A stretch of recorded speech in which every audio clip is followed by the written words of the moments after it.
మీకేందయ్యా మంచిగా వండుకుంటారు.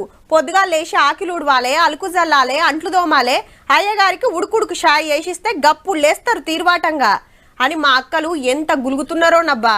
హౌ మరి మస్తు ఇగమ్మోపైందుల్లా. ఊర్ల పొంట అయితే మంచిగా సలిమంటలేసుకొని ఊకుంటాన్రు. ఇంతకు ఇప్పటి ముచ్చటేంది అంటురా?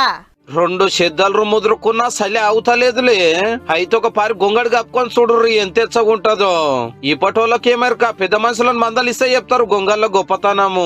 చలి దీనంత మంచిది ఏ గొంగర రాదు, ఏ రగ్గు రాదు. ఇది కప్పుకొని చూడు, నెత్తికి వేసుకొని పండుకొని చూడు, నెత్తి నొప్పి తక్కువ అవుతుంది. గొంగడి వేసుకుంటే తెల్లారి తరక గరం గరం మంచిగా నిద్ర మంచిగా వస్తుంది. చలి కాపుతుంది, వర్షానికి కాపుతుంది. దొడ్డికాడ కప్పుకొని మెత్తగా వంటే లోపల రగ్గేసుకొని గొంగడి కప్పలు పెట్టుకొని దొడ్డికాడ వండుకునేది. ఇన్నది 150 పెట్టి తీసుకున్నా 40-50 ఏళ్ల కింద మంచిగా ఉంది. పక్కకి వేసుకొని సిటీ శివారు రంగారెడ్డి జిల్లాల రాయపోలు, ఆరుట్ల, మంచాల, గడ్డమల్లయ్య కూడా ఊళ్ళు గొంగలు నేసుట్ల పేరు పోయి ఉండే. కుర్మ కులస్తులకు మస్తు పని ఉండేది. గొల్ర ఉన్ని కత్తరిచ్చుడు, దారమొడుగుడు, నేసుడు అంతా చేతుల మీదనే. నల్ల గొంగడి, పిల్ల గొంగడి, నీడ గొంగడి, చెలికెడు గొంగడి, చిత్రంజి గొంగడి ఇట్లా తీరుండేటి.